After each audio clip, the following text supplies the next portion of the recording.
దీర్ఘకాలంగా మధుమేహం గలవారికి పక్షవాతం, గుండెపోటు నాడులు దెబ్బతినటం వంటి జబ్బుల ముప్పు పొంచి ఉంటుంది. వీటిల్లో ఏదో సమస్య బారిన పడ్డవారికి ఆందోళన, కుంగుబాటు వంటి మానసిక జబ్బుల ముప్పు పెరుగుతున్నట్టు డయాబెటీస్ కేర్ పత్రికలో ప్రచురితమైన అధ్యయనం పేర్కొంటోంది. అలాగే ఆందోళన, కుంగుబాటు వంటి మానసిక సమస్యలు గలవారికి మధుమేహంతో ముడిపడిన దీర్ఘకాల సమస్యలు వచ్చే అవకాశం ఎక్కువగా ఉంటున్నట్టు బయటపడింది. అంటే మధుమేహ దుష్ప్రభావాలు, మానసిక సమస్యలు రెండూ పరస్పరం ప్రోత్సహించుకుంటున్నాయన్నమాట. వీటి మధ్య సంబంధం ప్రత్యక్షంగానే కాకుండా పరోక్షంగానూ ఉండొచ్చని పరిశోధకులు చెబుతున్నారు.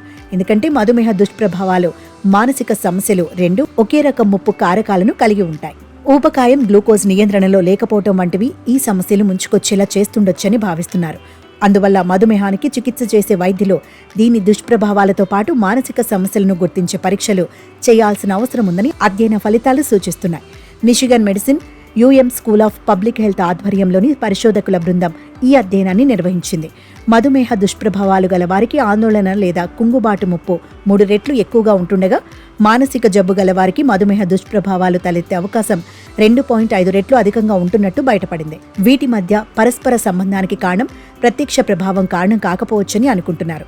ఉదాహరణకు పక్షవాతం మూలంగా మెదడు మీద విపరీత ప్రభావం పడుతుంది. ఇది నేరుగా కుంగుబాటుకు దారితీయొచ్చు. అలాగే ఆందోళన, కుంగుబాటు గలవారు మధుమేహ నియంత్రణపై అంత శ్రద్ధ చూపకపోవచ్చు.